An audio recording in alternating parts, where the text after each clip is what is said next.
तो आज हम बात कर रहे हैं हरियाणा सीईटी 2025 की जो ताज़ा खबर है उस पर। हमारे पास जो जानकारी आई है उससे लगता है कि आवेदन प्रक्रिया का एक अहम पड़ाव पार हो गया है। जी बिल्कुल।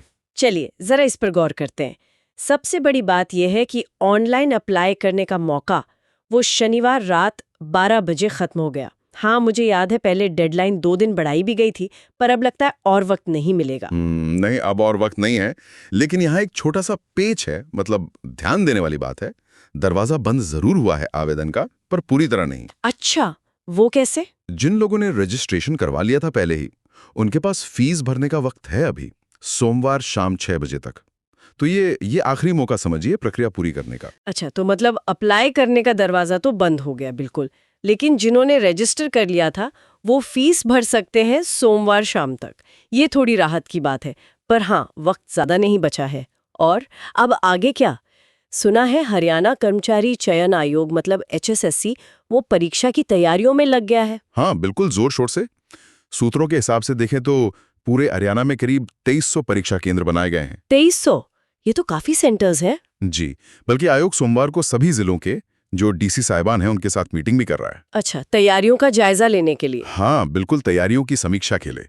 ये दिखाता है कि अब फोकस पूरी तरह परीक्षा करवाने पर है। और एक बात और सुनने में आई है, ये दिलचस्प है कि कोशिश हो रही है कि परीक्षा गर्मी की छुट्टियां खत्म होने से पहले ही निपट जाए। इसके पीछे क्या सोच हो सकती है?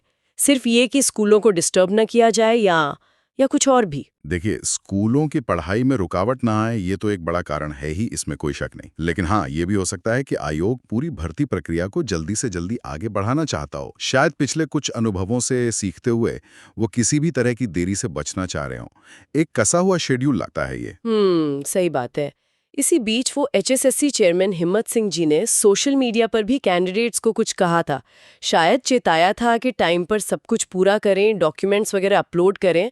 कुछ लोगों ने वेबसाइट में दिक्कत की शिकायत भी की थी उस टाइम।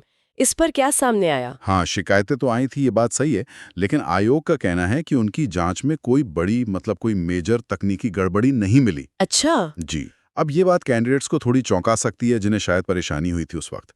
पर आयोग का संदेश साफ लगता है कि भाई, उम्मीदवारों को आखिरी मिनट का इंतजार नहीं करना चाहिए था और खुद ज्यादा एक्टिव रहना था। ये तो है। अच्छा, तो अब सबसे बड़ा सवाल जो सबके मन में होगा, परीक्षा होगी कब आखिर? तारीख का कुछ अंदाजा? देखिए, पक्की तारीख तो अभी तक बताई नहीं गई है, लेकिन जिस तरह से तेजी दिख रही है ना तैयारियों में, लगता है घोषणा बहुत जल्द हो सकती है। मतलब कभी भी? हाँ बिल्कुल। उम्मीदवारों को तो यही सलाह है कि अपनी तैयारी एकदम पक्की रखें, कमर कस लें, क्योंकि ऐलान कभी भी हो सकता है। इंतजार शायद लंबा नहीं होगा। ठीक है। तो अगर हम आज की सारी बातचीत का निचोड़ निकालें, जो मुख्य बातें हैं।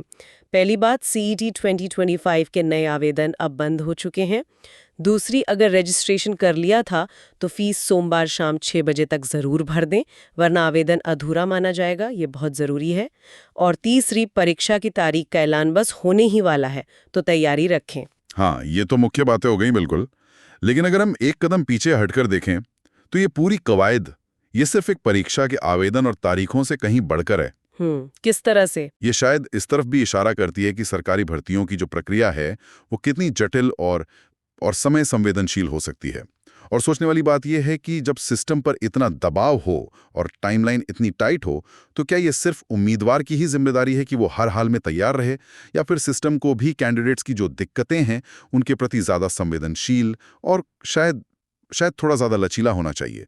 इस पर विचार ज़रूर किया जा सकता है। हाँ, ये सोचने वाली बात है बिल्कुल। उम्मीदवार और सिस्टम दोनों के तालमेल पर बहुत कुछ निर्भर करता है।